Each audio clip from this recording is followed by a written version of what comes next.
Anti terror plan. Brazil BRICS शिखर सम्मेलन पर पीएम मोदी की नजर। सुरक्षा परिषद में बदलाव भी एजेंडे में शामिल। प्रधानमंत्री नरेंद्र मोदी जुलाई में ब्राजील में होने वाले ब्रिक्स शिखर सम्मेलन में भाग ले सकते हैं। इस दौरान वे आतंकवाद के खिलाफ वैश्विक सहयोग मजबूत करने और ग्लोबल साउथ के लिए भारत के दृष्टिकोण को भी आगे बढ़ाएंगे। ब्राजील ने पीएम मोदी को शिखर सम्मेलन के साथ ही राजकीय यात्रा के लिए भी आमंत्रित किया है।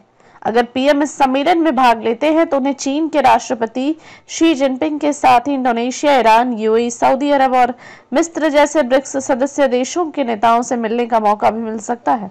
इसके अलावा पीएम मोदी को मालदीव के राष्ट्रपति मोहम्मद मुइज्जू ने भी जुलाई में मालदीव जाने का न्योता दे रखा है। ब्राजील में होने वाले ब्रिक्स शिखर सम्मेलन में कई वैश्विक मुद्दों पर चर्चा होने की संभावना है।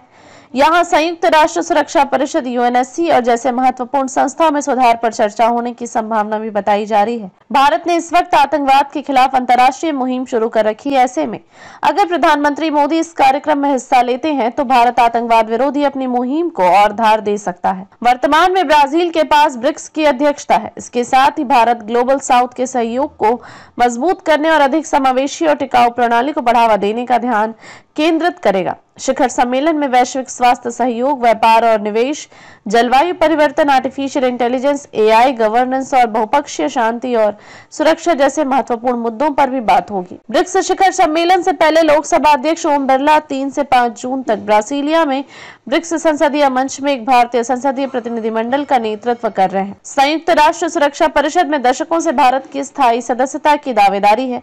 यह अंतर्राष्ट्रीय संस्था मौजूद वैश्विक समीकरण में पूरी तरह से अप्रासंगिक बन गया है। खासकर आतंकवाद के मुद्दे पर सुरक्षा परिषद पूरी तरह से फेल साबित हो रहा है, क्योंकि पाकिस्तान समर्थित कई आतंकवादी संगठन और संस्था इसलिए मानवता के लिए कलंक बने हुए हैं, क्योंकि सुरक्षा परिषद के 5 में से एक स्थायी सदस्य चीन और अपनी वीटो के अधिकार का इस्तेमाल करके उन्हें बच निकलने का रास्ता देता आ रहा है। उधर मालदीव के राष्ट्रपति मोहम्मद मुइज्जू ने भी पीएम मोदी को मालदीव आने का न्योता दिया है। मालदीव भारत के साथ अपने संबंधों को सुधारना चाहता है, क्योंकि उसकी आर्थिक स्थिति नाजुक है। पिछले महीने मालदीव के विदेश मंत्री अब्दुल्ला खलील ने पहलगाम में हुए आतंकवादी हमले की कड़ी निंदा की थी। उन्होंने भारत सरकार और लोगों के साथ एकजुटता दिखाते हुए आतंकवाद के खिलाफ लड़ाई में नई दिल्ली को अपना पूरा समर्थन देने की बात कही थी। खलील ने इस साल भारत की यह तीसरी यात्रा की थी।